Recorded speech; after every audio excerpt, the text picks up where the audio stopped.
Good evening. After a long and unusual break in our series of the Simon Wiesenthal lectures, I would like to welcome you again for another one. I have a great honor tonight. I would like to welcome the granddaughter of Simon Wiesenthal, Raheli Kreisberg, who is visiting Vienna.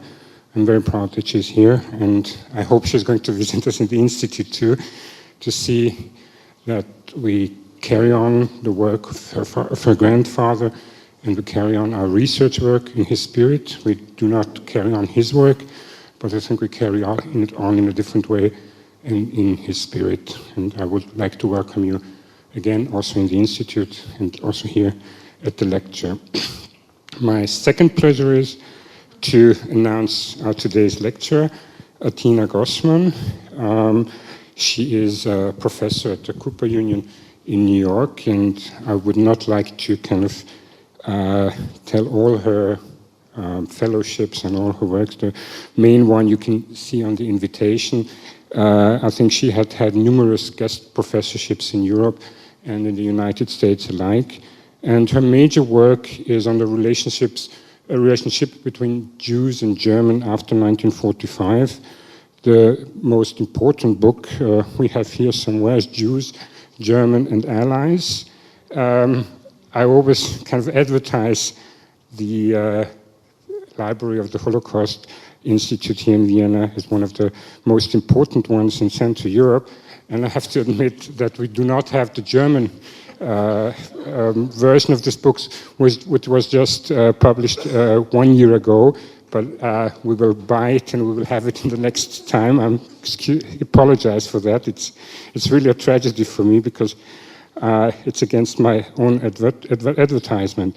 Now, this relationship between Jews and Germans and the Allies in the DP camps is the most important work, and the relationship between Germans and Jews. But today she's going to talk on a very different topic, which is the lost history, and I think this is a marginalized history of the Holocaust, and the Simon Wiesenthal Institute is always interested in kind of lost histories and marginalized histories.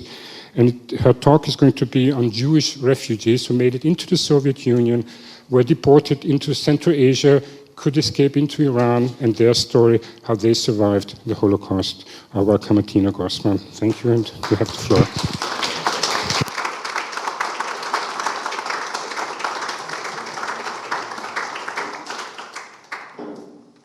Thank you very much, and delighted to have honored guests. I also see some familiar faces in the audience, which is very nice. And yes, I'm always advertising this German translation because it took so long to come. So Wallstein 2012, wer immer lieber auf Deutsch liest, dann bitte, nichts wie hin. But I'm going to talk in English tonight. I was told that was our global language now, but if anybody in the Q&A wants to ask in German, we can do it in either language. Okay, so yes, I want to talk to you tonight about a marginalized, a lost history, which, however, as I hope will become clear in what is a rather complicated talk, I'm afraid, does actually have a great deal to do with my previous work. In fact, it grows out of my work on Jewish survivors in post-war Germany. So this is a paper which is part of work in progress. In fact, I'm just sitting at the Holocaust Museum in Washington at the moment reading memoirs, which seeks to suggest another reading of World War II and the Holocaust by mapping, sort of literally mapping, as we'll see in a minute, the Jewish experience of death, survival, and continued and renewed displacement via its geographical margins. The Soviet interior, Central Asia, Iran, as well as even other ports of call in the Middle East and South Asia, before returning to what had been the focus of my work, the wartime and immediate post-war epicenter of Poland and Germany, which is where we are here. This is Salzheim near Frankfurt in Germany, DP camp, Jewish refugees, survivors arriving in 1946. And as I often say to my students, these survivors do not perhaps look like the standard image of survivors. There are babies, there are young children, there are pregnant women, there are older people, and indeed these are the people that I will be talking about. And here they are already arrived in Germany, where I found them when I was working on my book. By moving the focus of my research from places like Berlin and Bavaria, sites of large DP camps, which had been the subject of my previous study, to places like Tehran and Tashkent. So I'm sort of moving from the region that we generally associate with the Holocaust eastward into then the Soviet Union, and we'll see in a minute, even further south then into Iran, and my research actually takes me to India, though I'm not going to be talking about that today. By moving this geographic focus, and because I like the alliteration, I say from Berlin and Bavaria to Tehran and Tashkent, the area could be somewhat larger. I quite surprisingly, to myself certainly, found myself in the very center of a story of flight, migration, survival, death, and also relief efforts during and immediately after the Holocaust in this general area. Now, as you all know, in recent years, studies of the Holocaust have increasingly focused on its aftermath, on questions of memory and memorialization, and also on the acknowledged irony that the cursed bloody soil of occupied Germany became a post-war haven for some 250,000 Jews, DPs, who constituted the tiny surviving remnant, the Sherit Hapleta of East European Jewry. Those were the people we saw in our Salzheim photo. Much less attention, though that is now changing as we speak, has been paid to another historical irony, that it was Stalin's Soviet Union which had provided a crucial, if harsh, and generally involuntary refuge, first in Siberia and other remote areas of the USSR and Central Asia for the majority of that remnant. Moreover, and this is part of the story that I'm trying to dig up, that only very partial rescue, very partial, of East European Jewry was achieved with the partial but crucial aid of goods purchased and organized throughout the British imperial world, from Australia to South Africa, India, and of course Palestine, by an American Jewish relief organization, the American Joint Distribution Committee, operating out of Tehran. So in other words, the story that I'm telling goes something like this, though it's, again, much more complicated and larger.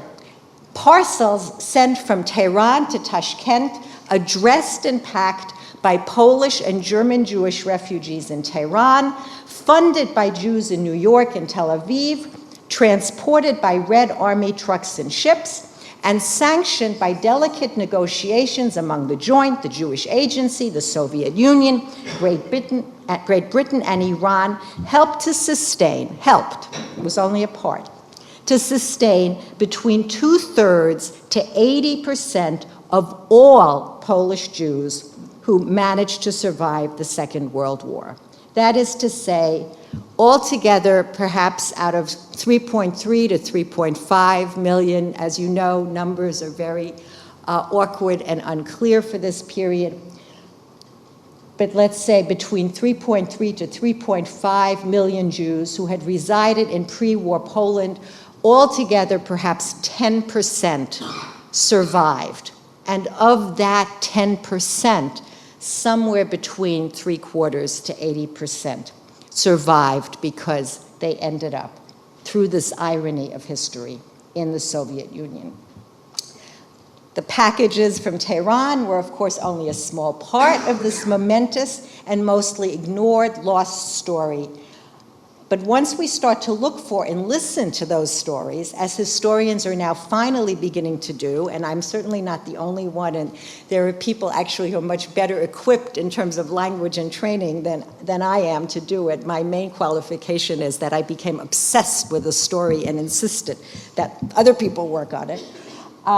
We find a dizzying array of stories about luck, ingenuity, resilience, quirks of Soviet policy, wartime international geopolitics, relations among the Soviet Union, Poland, Great Britain, the US, wartime strategies, even anxieties of empire on the part of the British, as well as the pervasive corruption in Stalin's USSR that allowed those goods in those parcels from Tehran to be traded on a black market for everything from bread, milk, sugar, medicine, to perhaps a release from jail, or even reprieve from an NKVD secret police firing squad.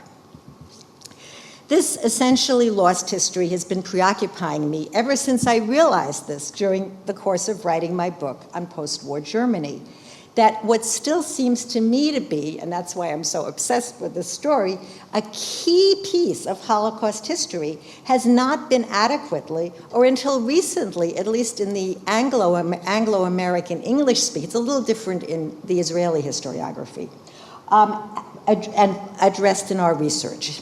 Nor has it been integrated into our own conceptions of what we mean by Jewish experience during the Holocaust, or our own definitions of survivor and survival, that indeed the great majority who survived the Nazi final solution, at least of Polish Jewry, did so because they escaped Nazi occupation and ended up, as they often put it, deported to life in the Soviet Union. So this is a complicated narrative. In some ways, I'm still talking about as much what I don't yet know as what I do know, but let me try and tell the story as clearly as I can. Who are the people we're talking about? Some, of course, Polish, Ukrainian, Lithuanian, depending on shifting borders. Jews had fled the advancing Wehrmacht into those parts of Poland that had become Soviet after the Molotov-Ribbentrop Pact of August 1939. There were also, by the way, smaller numbers of German and especially Austrian Jews. I've just been reading a fascinating memoir by a Viennese Jewish woman who fled to the Baltic republics in 1938 and were then also deported when the Baltic republics were Sovietized. So you can ask me about that later. All of these Polish Jews who fled in the fall of 1939 recorded wrenching stories of difficult, often split-second decisions within families about whether to run or not, about who should go and who should stay. Parents in Warsaw and Krakow, all over Western Poland. Parents who pushed their youth to run while they could. Young people who defied the pleas of their parents to stay and headed for the riverbanks that carried them to the Soviet side. All of these were decisions made in panic and uncertainty, without any possibility of knowing the full situation, much less any inkling of what would soon transpire under Nazi control. Families fully expected that they would be reunited. More men than women fled, more youth than older people, as is the general pattern. These were actions that would, by the way, become dramatically evident in the demographics of the ghettos and the death camps where we find more women victims. Sometimes the Germans actually forced Jews across the border. Sometimes the Soviets let them in. By November, the Soviets were demanding permits, but still Jews continued to run for their lives. Having escaped the Germans, these Jews from Western, now German-occupied Poland, then faced deportation in 1940 by the Soviets, often under brutal conditions as suspect foreigners in a land the Soviet Union allied with Germany. They were deported to forced labor or other so-called special camps in what is generally referred to in memoirs almost universally as Siberia. And here, we're not quite in Siberia, but could in fact serve as a cipher for other parts of the vast USSR, including the Urals and especially Kazakhstan. This photo shows Polish Jews in camp number 53 in the autonomous Republic of Komi, which is actually up near the Arctic, west of the Urals. Why were they deported? Why were some deported, others were not? Accidents of fate. Some who had fled the Nazis actually aroused suspicion by registering at some point in 1940 to return to the German side, because they wanted to find family members who had been left behind, or because of false rumors. Rumors are such a huge part of the story, that conditions are stabilized and were less harsh than on the Soviet side. This was made worse by the fact that the Soviets had invalidated all Polish currency, leading to further impoverishment, sometimes out of fear, justified fear, of being forced to accept Soviet citizenship, sometimes simply because they couldn't find kosher food on the Soviet side. Furthermore, along with their cousins, and often they were literally cousins, from Western Poland, local Jews living in what had been Eastern Poland, now just adjusting to novel Soviet control, merchants, shopkeepers, Zionists, Jews resistant to the new regime in any way were denounced as capitalists, and together with refugees from the Germans, deported again to life. And no one knows how many. I mean, the estimates vary widely, probably as many as about 500,000. Arrested in the middle of the night or the early morning hours, they were given a few hours to collect personal belongings, sometimes more, sometimes less, before being taken to awaiting unheated trains, which carried them in fits and starts. These were journeys that could take weeks by train, by truck, then finally often by barge, eastward, under conditions which some, again, we don't really know, did not survive. These deportations continued right up until Germany invaded in June of 1941. So, by this twist of history, which intersected in complicated ways after June 41 with the general mass evacuation rather than deportation of Soviet civilians, including some 1.2 million Soviet Jews, into the vast Soviet interior, as well as broader deportations of non-Jewish Poles and all kinds of other suspect foreigners, including Germans. Several 100,000 Polish Jews escaped the exterminatory German onslaught that followed the invasion. Precisely those horrors that engulfed the border territory that we now all know from Timothy Snyder as the Bloodlands. So Jewish deportees labor, as in here, as in Komi, sometimes in factories, mines, forests, or on collective farms. Here we see Polish Jews on a kolkhoz, also the caption just says Siberia, took place under conditions of hunger, disease, exhaustion, mistreatment. These were people who were dropped off at seemingly random villages and towns, camps, sometimes in the middle of forests. In the summer, it's hot, under the sight of many mosquitoes. In the winter, of course, in sub-freezing temperatures. And there were enjoined by the camp commandant to build new lives in exile.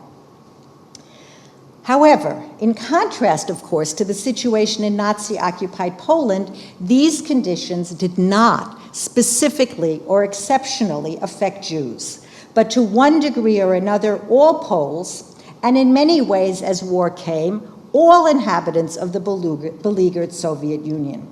And in these camps, and sometimes factories, families did try to stay together. Children went to school. Here you see a group of Polish and Russian children together in a classroom. Babies were born, rations were provided, contacts and barter with locals were developed. So this forced migration away from the Soviet territories first attacked by the Germans provided, and I keep repeating this because it still seems so alien to the dominant narrative, the main chance for East European Jewry's survival. These so-called Asiatics, as they were called once they arrived in the DP camps, who survived the extreme hardships of this Soviet refuge, first in the interior and then in Central Asia, constituted the numerical, if not the most visible or articulate core of the Sherit Hapleta. And yet we know remarkably little about them. And the stories are there, they're in memoirs, they're in Shoah Foundation and other oral histories, they're in photos. We just are collecting them, but from the second generation, the third generation. There's a lot of work to be done. We do know that in the summer of 1941, after the German invasion, with the Soviets in dire need of Allied support, Stalin negotiated an amnesty, the Sikorsky-Maisky Agreement, with the Polish government in exile in London that provided for two key developments. One, the formation of a Polish army in exile under General Władysław Anders, which was intended to eventually fight for the fatherland in the European theater, and the release, or as the Soviets preferred to call it, amnesty, of all Polish citizens, Jewish and not, from the special camps. And then there followed another confusing, chaotic migration, a rush south to what the freed deportees imagined were better and safer conditions in the Central Asian republics, further away from the front, further away from the advancing Germans, fed on rumors of warm climates, abundance of fruits and other food products. And here you see a mother and her two children just arrived in Uzbekistan. They were greeted instead by hunger, severe overcrowding, because not only deportees, but now Soviet evacuees were pouring into Central Asia, especially Uzbekistan. Typhus, dysentery, malaria, exacerbated by the upheaval of the mass evacuation of Soviet citizens, especially the cultural, technocratic, and educational elite, many of them Jews. This is the famous Tashkent Front we can talk about. But they found also an amazing variety of wartime improvisations, from universities and theater troops in exile to Red Army recruiters and KVD agents, local Uzbeks, Muslims undergoing their own difficult and ambivalent process of Sovietization. And it's a whole other interesting story to think about Tashkent as a site, because it had always been really imagined as a kind of model colonial and then post-colonial city by both Tsarist and Soviet planners. So Uzbeks, bewildered by and often resentful and suspicion of this sudden influx of Christian and Jewish Westerners, as they said, sometimes, however, also astonishingly generous, given their own poverty and deprivation. From 41 and really into 43, all Polish refugees were at least minimally supported by the London-based government in exile, which was in turn dependent on its British host government and private donations, including especially from North America.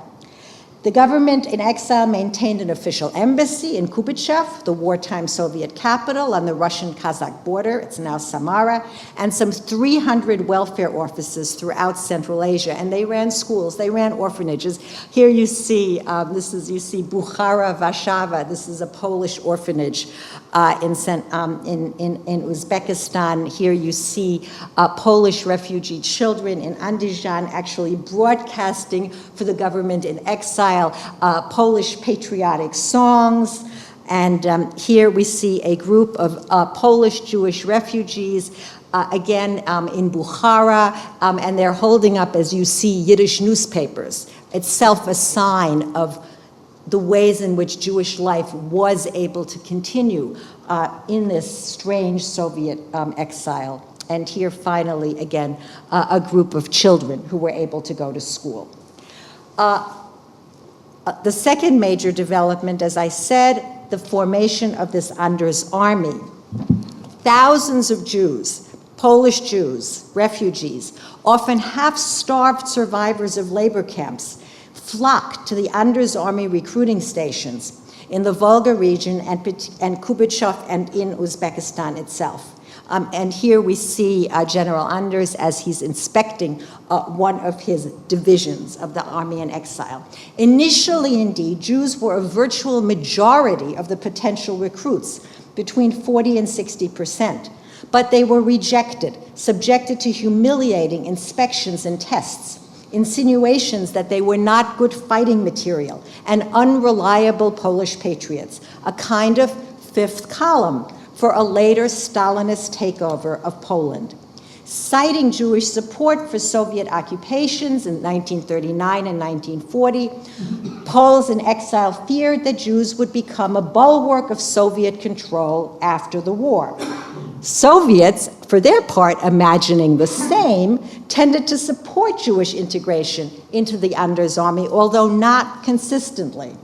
Moreover, the British, powerfully influential in the Polish exile seat in London, were also not at all eager to see large numbers of Jewish refugees cross the border into Iran and move into Iraq, and then, as the plan called for, into Palestine for further training, fearing exactly what did in fact happen.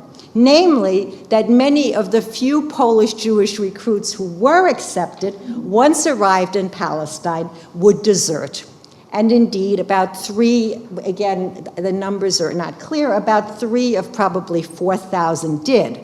Now, this was a situation that worried the British, but did not seem to overly concern the Poles, who were just as happy to move on from Palestine without their Jewish comrades. By the way, many of you will know, of course, that Menachem Begin was the most prominent of these deserters, though he always seems to insist that he didn't really desert, but was honorably discharged. We can talk about that. Jewish representatives also accused the Poles of allowing or coercing Jews to be granted Soviet citizenship at a dangerously fast rate, and indeed there had been in January 43 a passportization drive. Again, I have to go through this very quickly, otherwise we'll be here all night. There are so many complexities to the story, but I'm sort of highlighting some of them. The point being that being forced to take on Soviet citizenship would assure that fewer Jews would ever be able to return to a liberated Poland, which all Poles were imagining in 43. And in a poignant indication of how the situation in Nazi-occupied Europe was misunderstood by those isolated in the Soviet Union, Jewish Poles complained that this policy represented, quote, an easy way to get rid of a great number of Jews. This may create extremely great difficulties for these people when hundreds of thousands will want to return to their families after the war. Hundreds of thousands will want to return to their families. Between 1942 and early 1943, the situation of the Jewish Polish refugees, especially those who had not been able to here move out with the Polish army into Iran. Here you see the movement setting off southward. The situation of these refugees who already were contending with hunger, epidemic, housing shortages, as well as the death and separation of family members in an entirely alien environment, became even more precarious due to the worsening of relations. Final breakdown, April 1943, after Stalin had rejected an investigation of the discovery of the Katyn graves between the Soviet Union and the government in exile in London, meant that diplomatic relations were broken off and Poles were on their own. So Jews who had been aided, albeit in a often discriminatory fashion, along with all other Polish refugees, by their national representatives, were now left alone in this exotic, unfamiliar, volatile exile. And in response to this emergency, a remarkable initiative emerged. And now I just want to take a few minutes to talk about the Tehran part of the story. The Joint, the major Jewish relief organization established in the United States during World War II, at the beginning of World War I, sorry, actually it's the 100th anniversary coming up now, set up an operation headquartered in Tehran, which together with the Jewish Agency and various Landsmannschaften of Polish Jews in Palestine and actually throughout, as I said, the British imperial world, sent donated food and supplies to suffering relatives in Central Asia through the so-called Persian Corridor.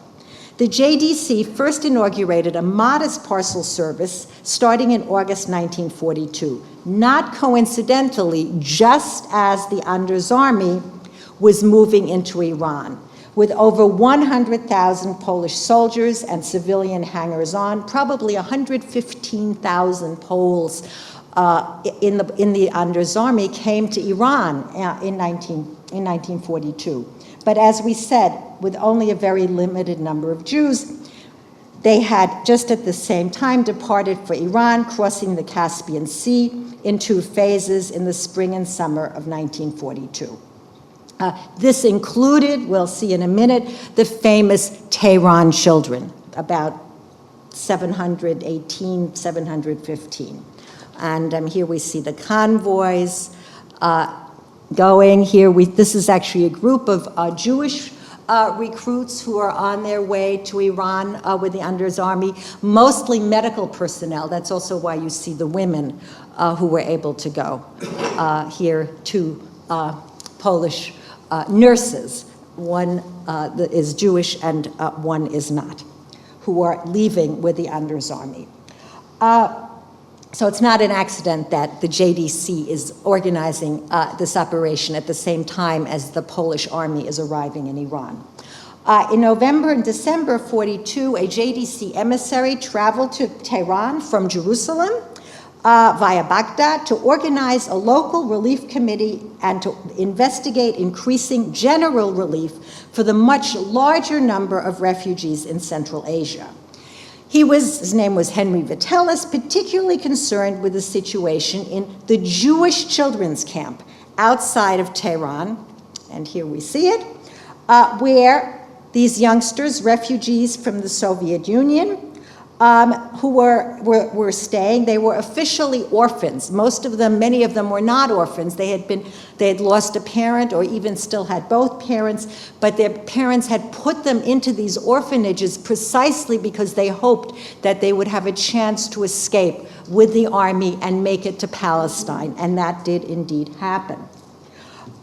There were other camps in Tehran, by the way, for Polish children, non-Jewish Polish children as well. Quite a few of them ended up in India, which is another story that I'm researching. And these Tehran children, here you see them in their barracks outside of, right on the outskirts of Tehran.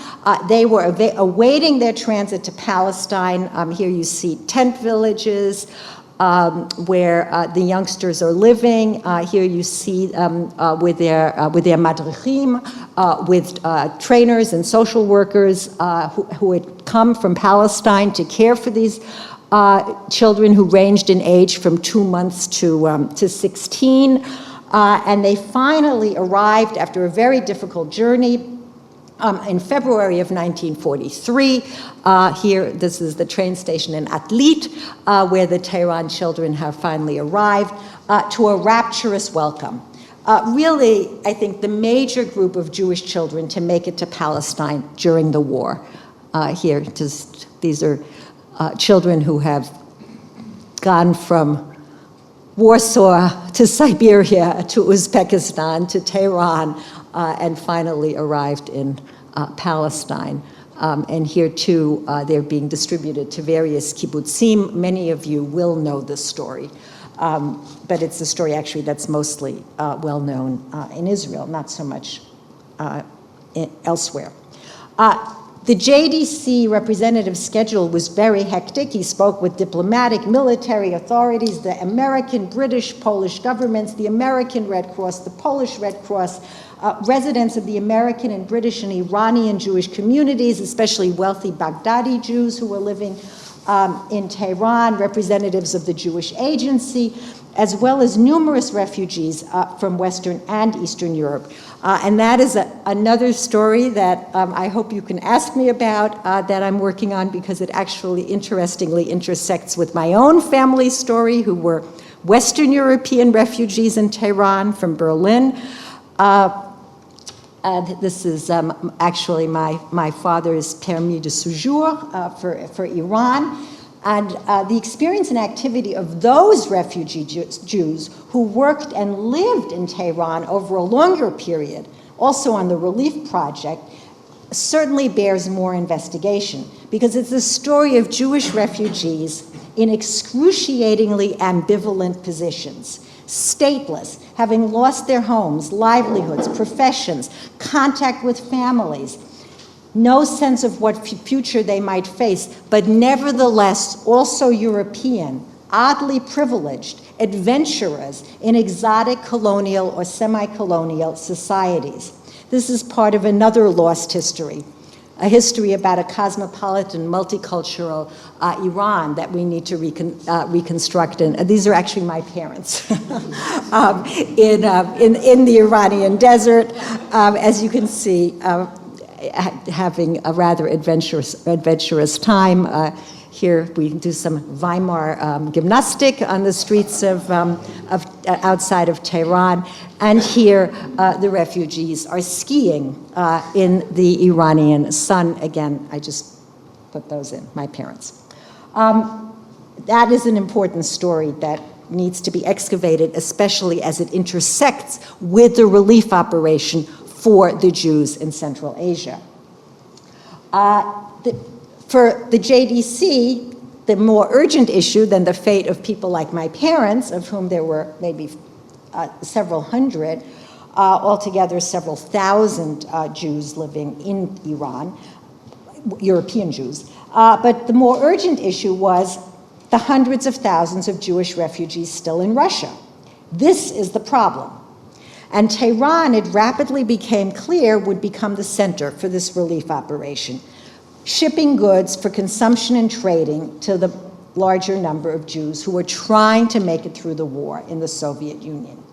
So between July and November 43, the JDC, cooperating rather uneasily, it's another story, with a Jewish agency in Tehran, which was already a center of wartime intrigue and operations, especially after the overthrow of the old Shah in August 1941 for his flirtations with the Nazis, and an essential occupation of Iran by the British and the Soviets. And there's amazing stories here about what happens to the refugee Axis Jews in Tehran when the British occupy. I think it's the only place in the world where Jewish refugees go to the German mission and beg, on the advice of the British, to have J's put into their passport, so that when the roundups took place, they were in fact not rounded up. Indeed, they were able to seek shelter in the gardens of the British embassy. It's a rather extraordinary story, and one that certainly was not the case in other British occupied or British dominated areas, whether the UK or the colonies. So I can tell you a lot about that story as well. But in any case, Iran is now a center of wartime intrigue. It's basically occupied. It is, of course, also the site of the famous Tehran Conference in November-December 43, confirming mutual war aims. And it is in that place, under those conditions, that this lifeline to support the several hundred thousand Polish Jews in Kazakhstan, Kyrgyzstan, Uzbekistan was set up. The JDC did the major fundraising, ran the parcel program, set up a central warehouse, virtually independent post office. The Jewish agency in Palestine raised smaller amounts of money and, very importantly, gathered addresses from friends and relatives of the Asiatics, so that there would be an address for the parcels to go to, because the Soviets banned aid shipments to any sectarian groups. And therefore, each 10-pound parcel, filled with everything from blankets to sugar, tea, soap, and in this case, matzah, both for use and bargaining on site, had to be mailed to individual addresses. Whether it actually got to the individual addresses is a different story. I was very excited when I found this, photograph of the postcard in the archives of the U.S. Holocaust Museum, because we don't have a lot of actual records that this actually worked. And as you see, it's simply addressed to the American Joint Distribution Committee, Tehran, Iran.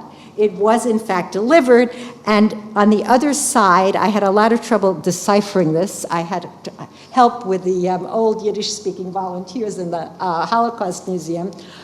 You'll see it's April 43, and the postcard says, "Thank you very much for the matzah." Now, I'm quite sure that there was more in the package than matzah, but that was what the Jews who received the package felt comfortable thanking the JDC for. So this is just an example of how this actually worked. So by 1944, there were some 10,000 packages a month making their way actually on Red Army trucks. Remember, we have an occupied country, from Tehran to the Iranian-Soviet border. Sometimes they went by land route, sometimes across the Caspian, and then onwards for delivery throughout Kazakhstan and Central Asia. So, to finish this piece, what one finds if one looks at the JDC files, which are in New York and Jerusalem, is a multifaceted operation to support European Jewish refugees spread throughout the Middle East and South Asia.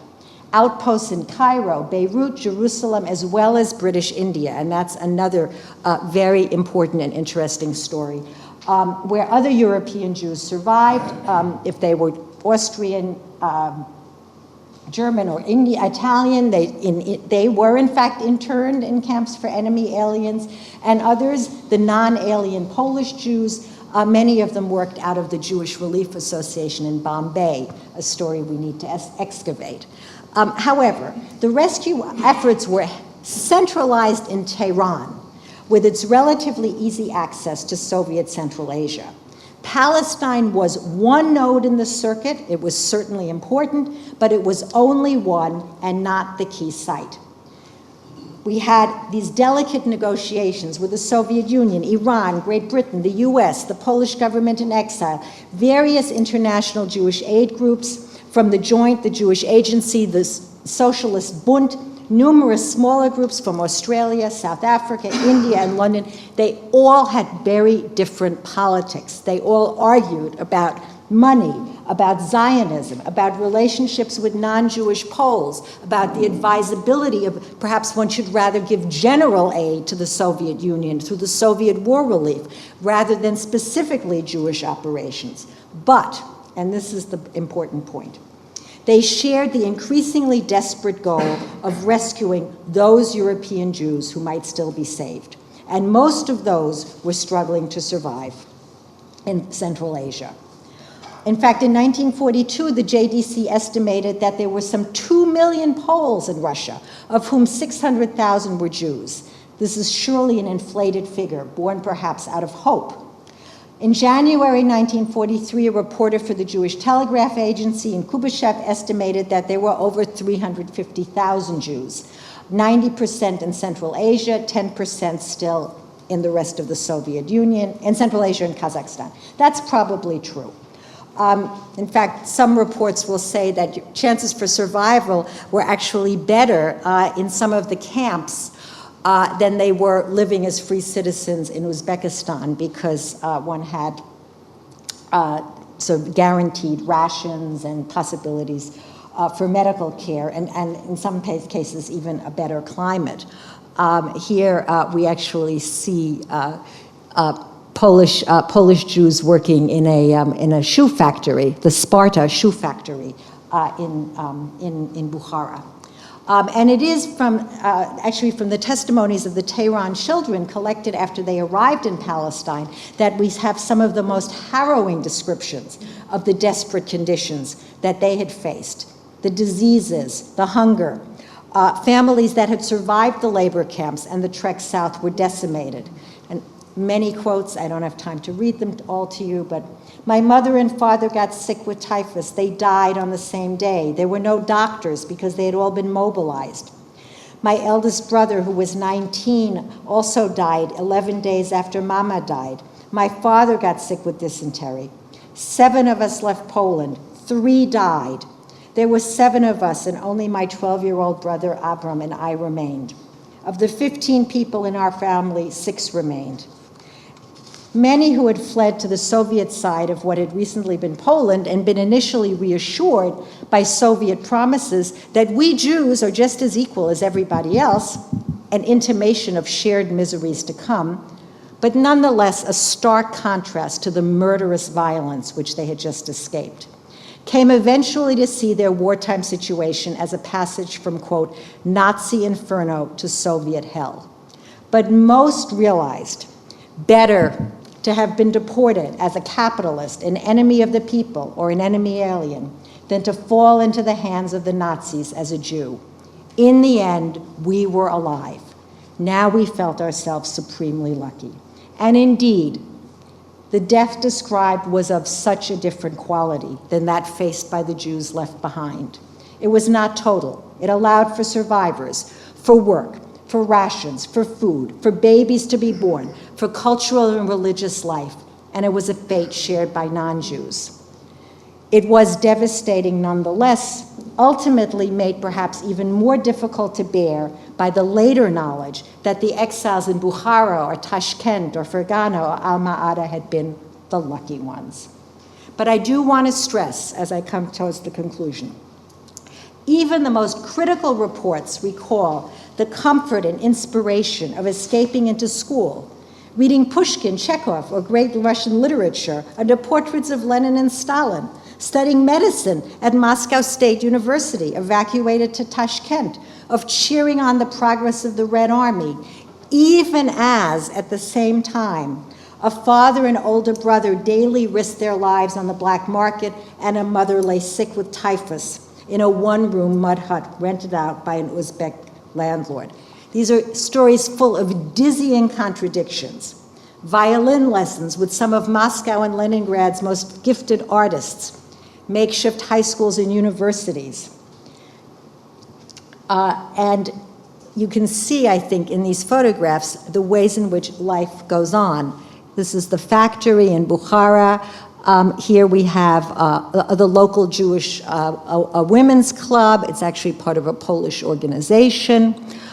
Here, a young people's club. Of course, these are posed photographs, so people are dressed up, but they are able to do that. Here again, these are all photographs taken in Uzbekistan. This is a baby picture of a Polish Jewish baby born in Bukhara, and he was born in May, and you notice he's holding a little red flag. Here he is again with his mother. The mother is in her caption, she says she bought herself this Russian hat so she would indeed look more Russian. And while some remember suspicion of both Christian and Jewish Westerners, others recount the warmth of the locals, the sharing of pilaf meals and wedding celebrations, the Jacobs that became Jacob and the Hellas that became Hala. And here we see, again, this is a group of Polish Jews at a chaykhane. This is all in Bukhara. Again, they're posing. These are photographs sometimes that they sent back to Poland, hoping that they would arrive. Here they are on an outing in Bukhara. Here, this is a wedding, a local Jewish Uzbeki wedding with Polish Jews attending. Again, I can tell you many stories about the relationships between the local Bukhara Jews and Polish Jews.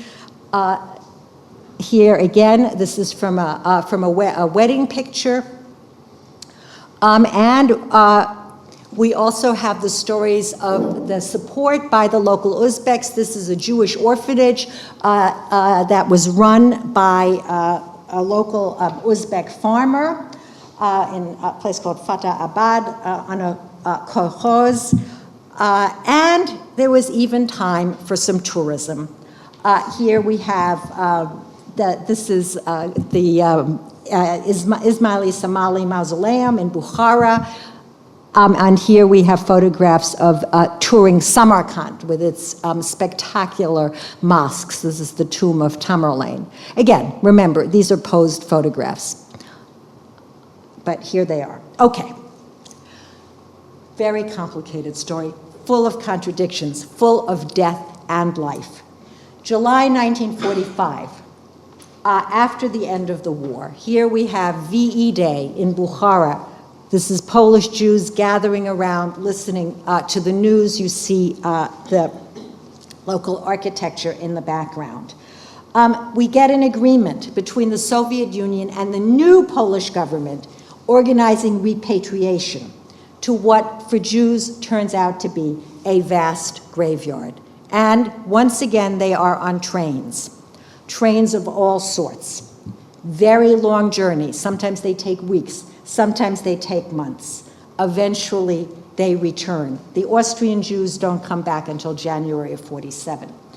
The Polish Jews come back earlier. Most of these refugees, probably around 230,700 is the latest estimate of repatriates who had arrived by 1949. Most arrived between February and July 46, just as, not coincidentally, the post-war anti-Semitic violence reaches its climax with the pogrom in Kielce, July 4th. Some trickled back later. In any case, when the trainloads, and they were trainloads, of Jewish repatriates arrived in Łódź, Radom, Krakow, Warsaw, the first survivors of the ghettos, of the camps, hiding, and partisan units turned out to gape. In a world where among the several 10,000 of 3.3 million Polish Jews still alive, there were, quote, hardly more than 100 Jewish families which stood still intact. They came to gaze on, quote, walking miracles. Whole Jewish families, not all of them, complete with fathers, mothers, and children. And this was really the first time that the returning Jews came face to face with the reality of what happened. It was also the infamous confrontation of the Poles with the fact that not all Jews had died and that it was not simply the very few who had managed to survive under occupation. And indeed, it was these relatively large groups returning from the Soviet Union who formed the core of the brief efflorescence of post-Shoah Yiddish culture in places like Łódź, Szczecin, Szczecin, Breslau, Wrocław, not the smaller numbers coming from the camps, the partisans hiding. And they were indeed the ones that, quote, provoked the anti-Semitic violence, which triggered the mass exodus into the American zone, which is where historians like myself picked up the story. Why have we lost this story? Finally, my last point. Political and ideological, as well as psychological factors, the pressures of the Cold War, the dominance of a unified narrative that subsumed all Jewish DPs under the rubric of the Sherit Hapleta, and the enduring sense among the Asiatics that their story was not worth telling in the face of the catastrophe that had befallen those who had been left behind, have shaped and distorted history and memory. The repatriates who arrived home became part of an undifferentiated collective of survivors, which in many ways was only invented after the war, first in Poland and then in the DP camps. They accepted that role, especially as they found themselves forced to flee again, joining the organized but also panicked flight, some with the Bricha, into the American zone of Germany. Stateless refugees again, without papers or with false papers, carrying their children born in Uzbekistan or on the way, their backpacks containing the last of black market goods from the bazaars of Central Asia.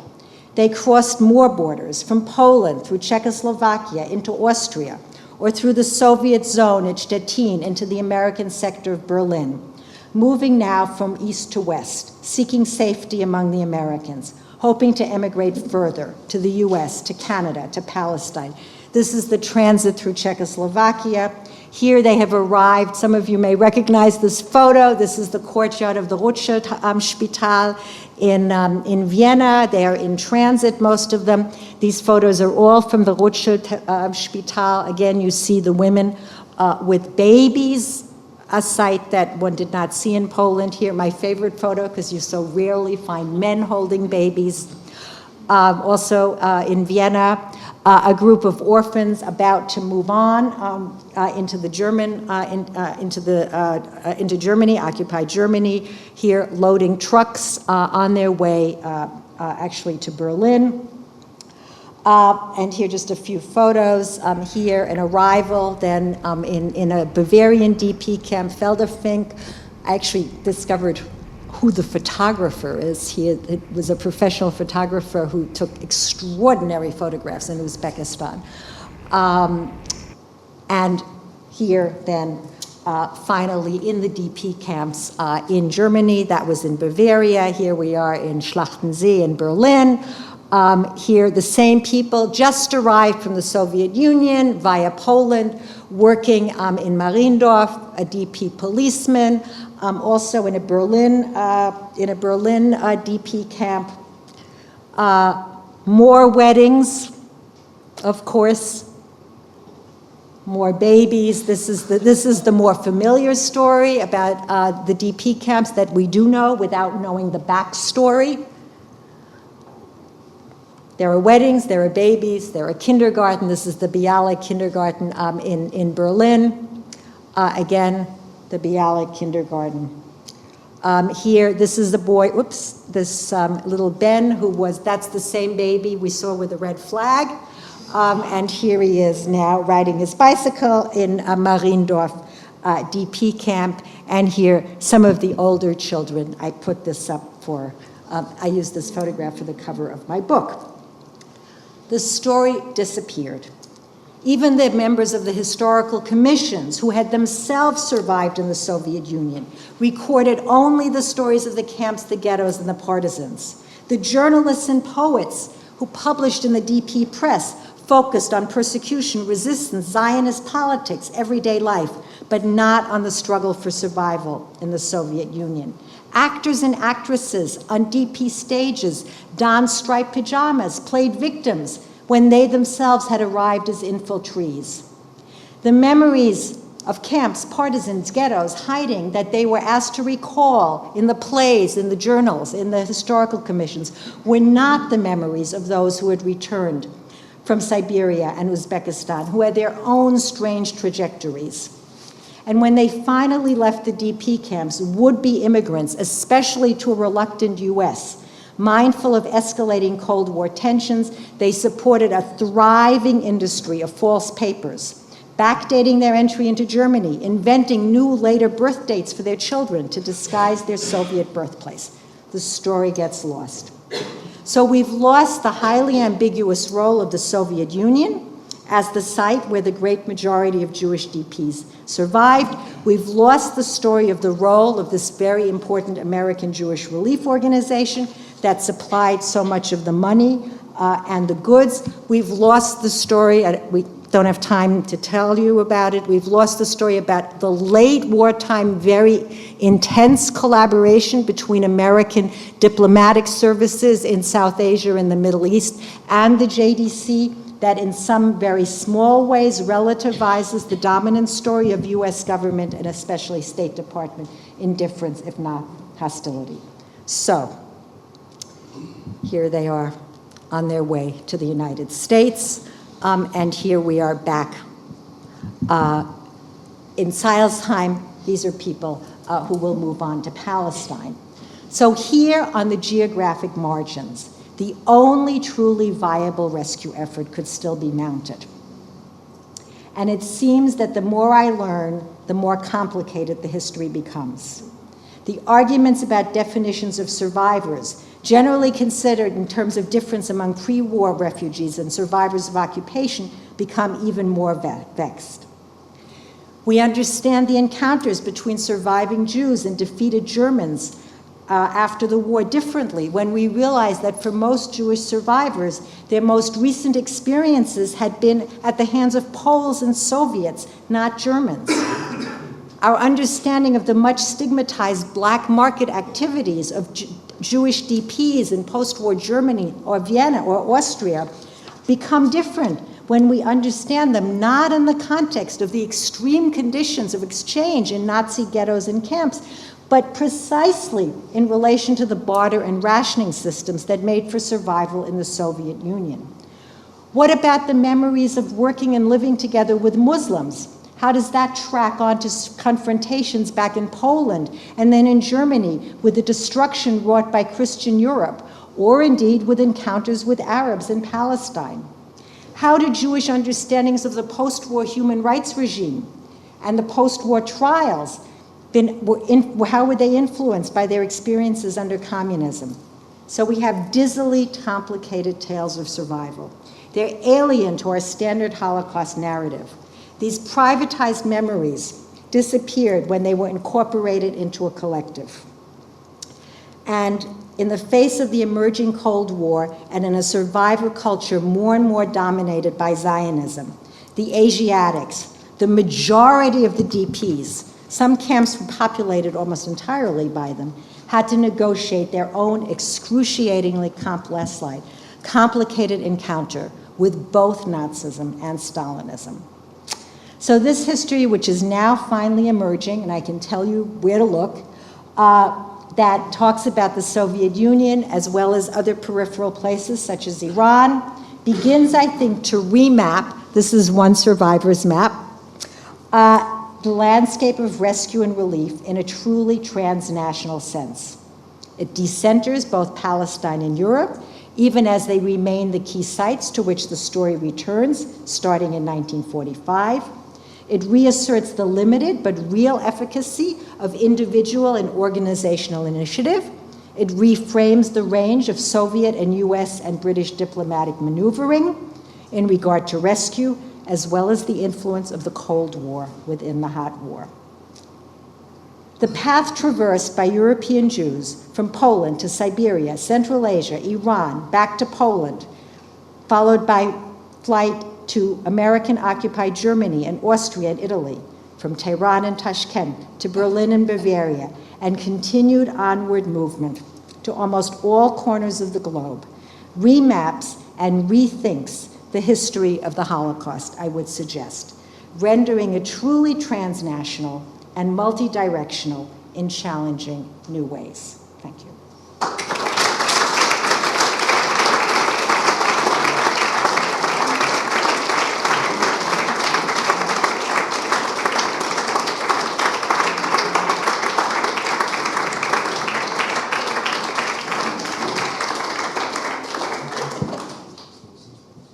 Okay. Vielen Dank. Ich glaube, das ist jetzt der Moment, wo wir die Sprache wechseln. And we take the offer of you and... Whatever language you want. Yes, okay, so we're going to switch back and forth between English and German. Und ich bitte Sie um Fragen, Wortmeldungen, Kommentare. Ja, danke für den äußerst interessanten Vortrag. Und ich wollte Sie fragen, sagt Ihnen der Name Karaganda was? Ja. Ich weiß bis heute nicht genau, wo das war. Und war das ein Lager oder war das ein Komplex von Internierungslagern? Ja, es ist interessant, dass Sie Karaganda erwähnen, denn diese Geschichte von dieser Wiener jüdischen Frau, die gerade, wo ich gerade gesagt habe, ich habe es gerade vorgestern noch zu Ende gelesen, sie verbringt die meiste Zeit in Karaganda. Es ist ein Kohle- und Mining-Komplex hauptsächlich in Kasachstan, und sie und ihr Mann und ihre damals 2 Kinder, es wurde sogar noch ein drittes geboren, also in diesen Lagern, haben eben hauptsächlich in Karaganda überlebt, und sie beschreibt es als ein also die sind nie weitergegangen als Kasachstan. Also die blieben in Karaganda und wurden von dort aus repatriiert. Wie ich gesagt habe, die österreichischen Juden und die ungarischen Juden waren sozusagen am Ende der Repatriierungswelle, weil sie eben auf der falschen Seite gewesen waren, also Österreich und Ungarn. Und die polnischen Juden sind zuerst repatriiert worden. Und sie sagt, also es sagt mir was. Und, da gab es nämlich einige aus Wien. Genau, da gab es einige aus Wien und nicht nur aus Wien, sondern eben auch, was mir ehrlich gesagt nicht so bekannt war, auch deutsche Juden. Also sie spricht von Ärzten aus Berlin, aus Hamburg und das ist, genau, diese Geschichte muss auch noch richtig ausgegraben werden. Sie erzählt sehr, sehr interessant und sagt eben, dass sie ganz ironischerweise, es ist eine Geschichte voller Ironien, sie sagt, ironischerweise hat sie sich am Ende gedacht, sie sei ganz froh, dass sie in diesen Lagern bzw. Fabriken, also ihr Mann hat auch am Ende dann in einer Schuhfabrik gearbeitet.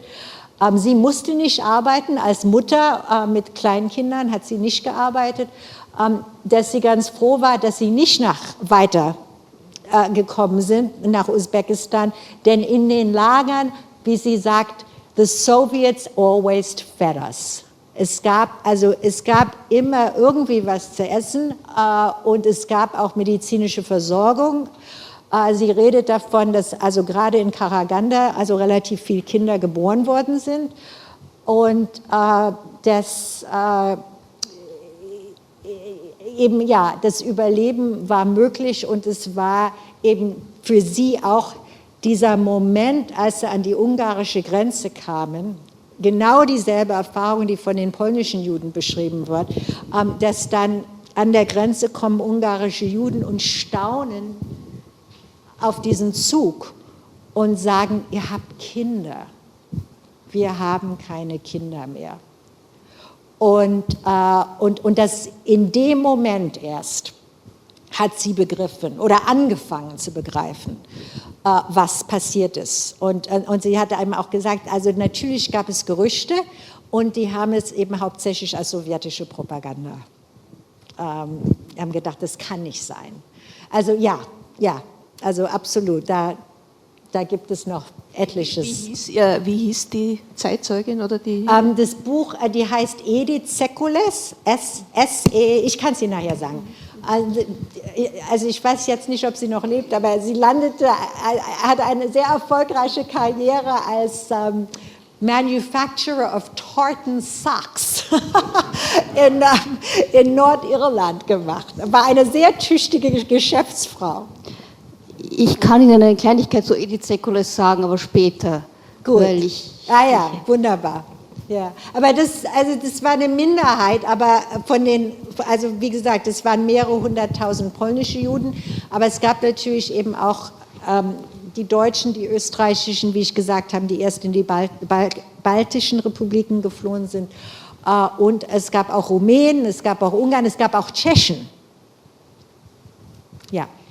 Upon the migration of the Jews back to Poland, did also the native Asian Jews decide to migrate with them? Were they mingling? No? They couldn't, even if they had wanted to. I mean, this is also a very good question, and it's something that people are only now starting to figure out. I mean, one of the big questions that Polish and Soviet historians ask, and I am not a Polish and Soviet historian, is why did Stalin let the Polish Jews go, but he wouldn't let anybody with a Soviet passport go? And of course, one explanation is this, he was sending them back to be, these communist agents. But the fact is that Soviet Jews could not leave. Even if they wanted to, and more likely than would have been the evacuees, the Soviet Jewish evacuees or Soviet Jewish Red Army veterans who would have wanted to leave, more likely than the local Bukhara Jews at that point.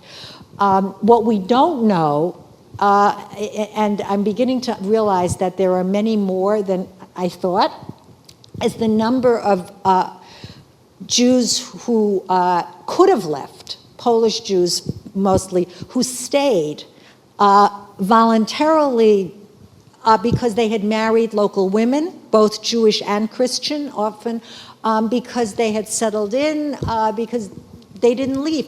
And some of those Jews actually then came out to Israel, to Germany, to the United States in the 70s, some of them not until the 90s. I mean, I actually have friends who have discovered relatives that they had assumed were long dead, who they only rediscovered in the 90s, when they emerged as part of the Soviet Jewish migration. So there were a small but not insignificant number who stayed. So that's a whole other story, but not so much the Uzbeki, the Bukhara Jews. And I have to tell you that the stories are wildly contradictory.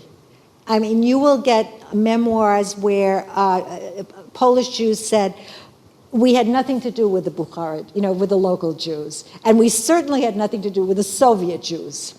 Then you have stories that say, yes, we shared weddings. We went to the local Bukhara Jewish mohel to have our children circumcised, but we wouldn't have anything to do with the Soviet Jews. We didn't have anything in common with them. There are people who talk about cooperation among the non-Jewish Poles and the Jewish Poles. Mostly, those are stories of great tension. So it really. People had very different experiences, but I have to tell you that this that photograph of the woman who's arrived in Felderfink DP camp with a baby and her father. This is an amazing story. There's a Polish Jew named Joel Bright, who was a professional photographer, and I happen to get in touch with his daughter because people keep sending me their stories. The second, the third generation are now they want to tell the story. And I was showing her that my photograph. She said, I know that photograph. And she went home and she got her father's albums, and there it was, the same print. And there has to be an exhibit of this man. He's like a Roman Vishniak. He's a lost Vishniak, really. Brilliant. He managed to get a Leica on the black market, and he was always invited to all the local Uzbeki Jewish events because he had a camera. And so he has the most extraordinary collection of photographs of Central Asian Jewish life that I think exists anywhere.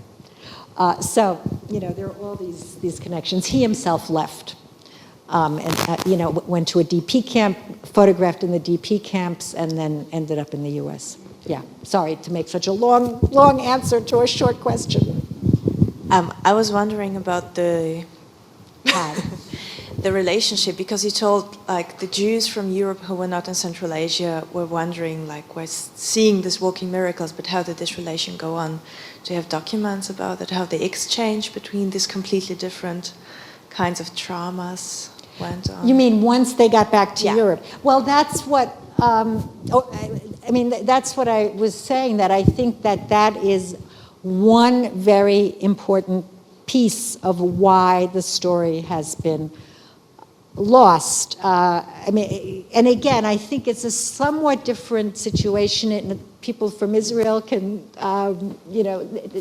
add their take on this. I think it's a somewhat different situation in Israel, but there was this profound sense among the Asiatics that, yes,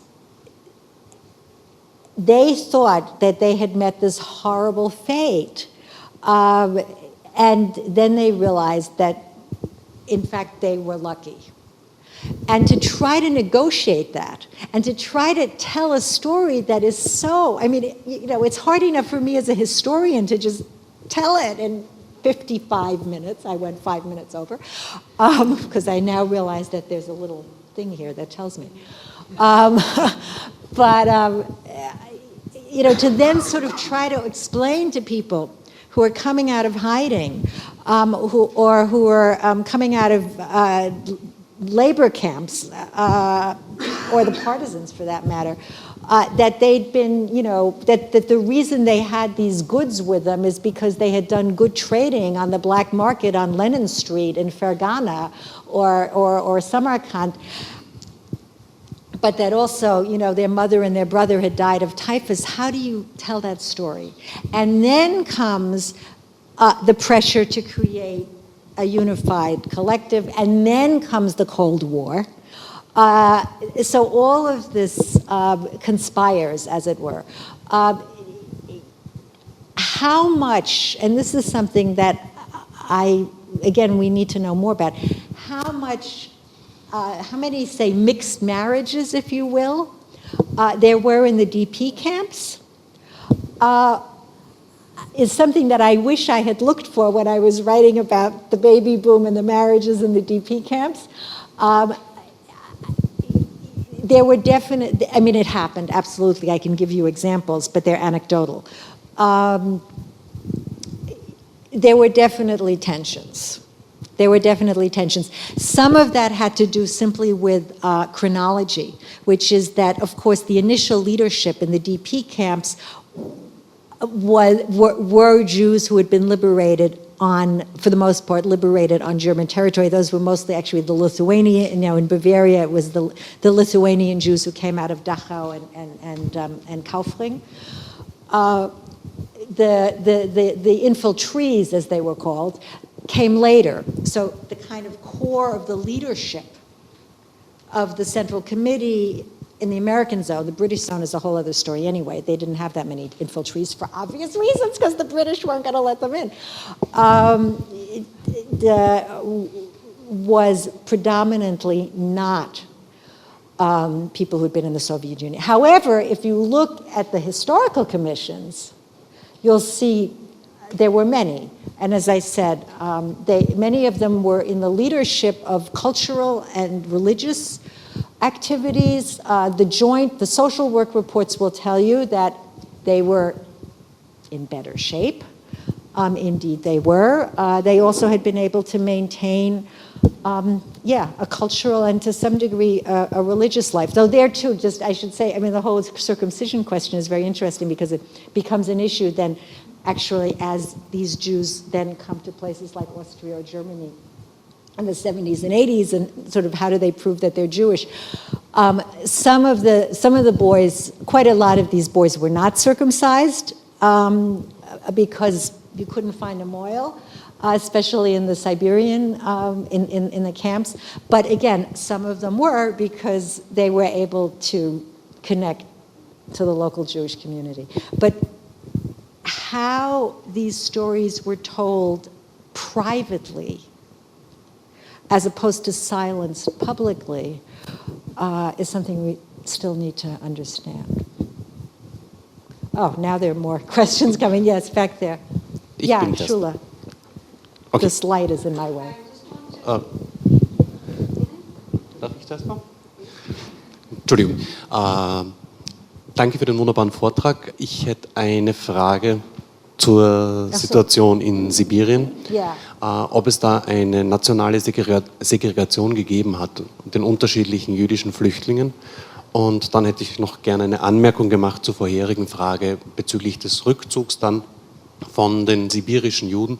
Es hat sehr wohl aus dem Raum Barnaul hat eine Gruppe gegeben, die dann in die Ukraine umgesiedelt worden ist, die dann vor allem im Raum von Zaporozhye und im Raum von Czernowitz gelebt hat.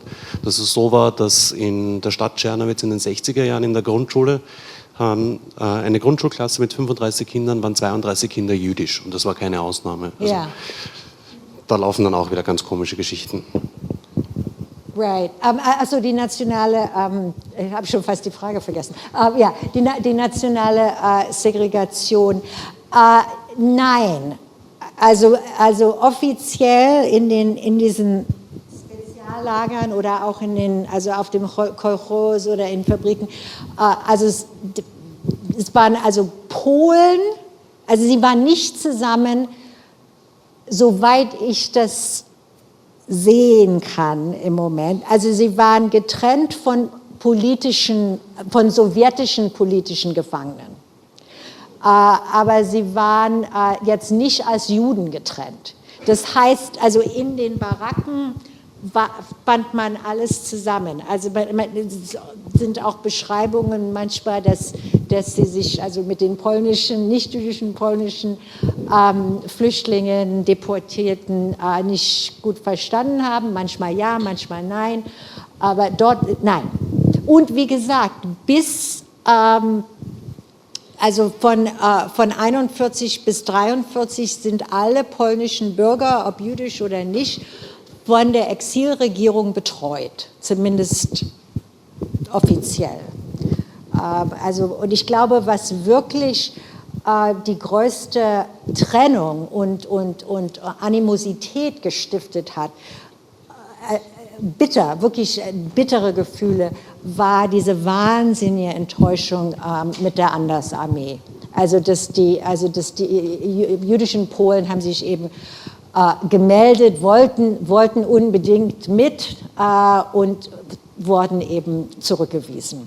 Und das war, glaube ich, so ein ganz wichtiger Moment der Trennung. Wobei manche eben bis nach Monte Cassino gekommen sind und die wurden dann gefeiert in der postkriegs-polnischen Geschichte. Nicht die in Palästina abtrünnig geworden sind. Ja. Ja, ich hatte ich sowieso. Ja. I would like to add to your complexity another aspect that comes from the Palestinian and Israeli history, and that is the fact that it's true, I think, as you described it so well, that people who came from exile in Siberia or in Kazakhstan could not compete, so to speak, with the horrible stories of people who came from the camps or in hiding someplace. So they often did not tell the story. But what remained of this is a huge amount of sympathy for the Soviet Union. In Israel, in the middle of the Cold War, where the whole Western world was beaming with hatred and resentment, in Israel was a kind of it was not very often a part of the politics of Israel, because this got complicated with other elements. But on a social level, the Soviet Union was glorified, and there was a great deal of sense of thanking them and appreciating them, and so you find a lot of people on the left side of the map because they remembered the Soviet Union. You know, I'm really glad you said that, and I think that's so important. I mean, that was one of the reasons I said that I thought the Israeli story was somewhat different. And yes, because I think exactly it wasn't only this gratitude to the Red Army for having liberated the camps, but it was also precisely this ambivalent but very powerful memory, and that was, and I think that that was very different than the situation in the United States, where people had to, repress their stories, or as I said, actually completely fabricate a past because of the Cold War. It's also important, I should add. It helps to explain also the ways in which the Jewish DPs in post-war Germany, I'm not, you all know even more about the Austrian situation than I do, were so reluctant to in any way cooperate with the non-Jewish DPs.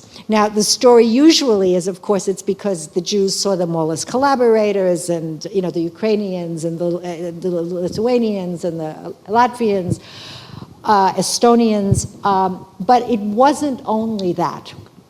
And you see that if you look at, for example, the story of the UNRWA University in Munich. It was also that the Jewish DPs were not interested in anti-communist politics. I mean, the politics they were interested in was Zionist politics. But it wasn't only that they were so compelled to Zionist politics, they also simply could not identify with this passionate anti-communism of the non-Jewish DPs. And that's also part of the post-war story. Yeah, so I'm glad you brought that up, yeah.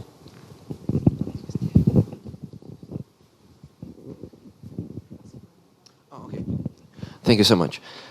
I just wanted to ask you if you have some kind of explanation to the fact that between 1939 and 1941, there were tens of thousands of refugees, also Jewish refugees, arrested by the NKVD and sent to real gulags.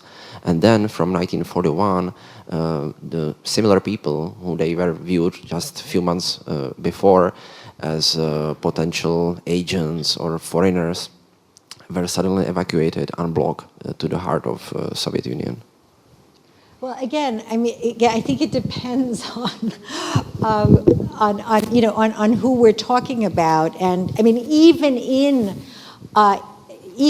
these camps that were run by very harshly by the NKVD, even there we have quite contradictory stories about treatment, especially when some of these NKVD officers actually turned out to be Jews. So it's clear that as soon as the war starts, I mean, we have a whole other sort of popular front situation, and everybody is in some way necessary. There are different alliances. I mean, I think for Stalin, again, I'm not a Soviet historian. I mean, I come to this, I really, wie die Jungfrau zum Kind, this story that this is not my field of expertise. But it's clear that, it was extremely important for Stalin to get Western Allied support. He's very concerned at this point with aid from the United States and from Britain. And there is definite pressure coming from the US and from Britain, especially in terms of Poles from Britain, who are in turn pressured by the Polish government in exile, who are in turn pressured by the Americans to treat the Poles better. So that's, I'm not sure I can answer more satisfactorily. I mean, but there's so many, I mean, the same people who the Soviets evacuate, Soviet Jews, right, who they evacuate to Tashkent, save their lives, and then after the war they execute them. I mean, right, what happens to the Jewish Anti-Fascist Committee? I mean, we know that story. So there are these dizzying changes in policy, which is sometimes very hard for the people themselves, I mean, to figure out, right? I mean, you never know which way you're turning and who's on where. But it's not... Ja, ich möchte an die vorherige Frage noch mal ganz kurz anschließen, und zwar in der Richtung, dass es ja nicht nur um die Sympathisierung jetzt mit dem Sowjetsystem gegangen ist, sondern für viele ja auch sicherlich um die Sympathisierung mit den Ländern, die sozusagen die Gastländer für diese Zeit waren. Ich habe ganz wenig Erfahrung mit solchen Menschen, die eben als Jugendliche, als Kinder in diesen Regionen waren, habe aber mit denen festgestellt, dass die dann halt später Turksprachen studiert haben, Arabisch studiert haben, Islamwissenschaften studiert haben und sich ganz besonders mit diesem Kulturkreis, mit diesem innerasiatisch-muslimischen Kulturkreis auseinandergesetzt haben. Und es würde mich wahnsinnig interessieren, ob es dazu irgendwie eine Statistik gibt, eine Studie oder so, weil ich glaube wirklich, dass das so war. Also ich meine, man kommt ja immer seinen eigenen Interessen wieder oder seinem eigenen Lebenslauf irgendwie wieder entgegen. Und ich hatte unter meinen Lehrern ein paar solcher Leute und das wird mich wahnsinnig interessieren. Ich habe damals nie drüber nachgedacht, nie. Und jetzt nach deinem Vortrag, also würde es mich total interessieren, inwieweit man daraus so eine kleine soziologische Studie quasi machen könnte. Also ja, Ich weiß es nicht. Also es klingt einleuchtend. Mir fallen auch jetzt anekdotisch ein paar Leute ein. Ich meine, das ist genau, also wo ich gesagt habe am Ende, ich habe so viele Fragen und wir haben so viele Fragen. Also genau, wie diese Erfahrung von dem Überleben in einer Region, die eben einerseits muslimisch war, andererseits, wo die Muslime selber ihre eigene schwierige Entwicklung mit der Sowjetisierung durchmachen und dann noch mit diesen ganzen westlichen Deportees und Evacuees, wie diese Erfahrung dann eben, ja genau, die Begegnung mit Islam, vor allem eben auch im Nahen Osten, aber überhaupt beeinflusst hat oder auch nicht. Also was mir immer jetzt auffällt, die meisten von diesen Fotos sind im Holocaust, kommen aus dem Archiv des Holocaust-Museums.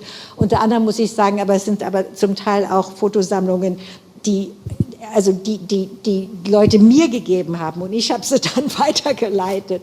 Es ist irgendwie erstaunlich, was passiert, wenn irgendwie, was alles in der E-Mail-Box landet.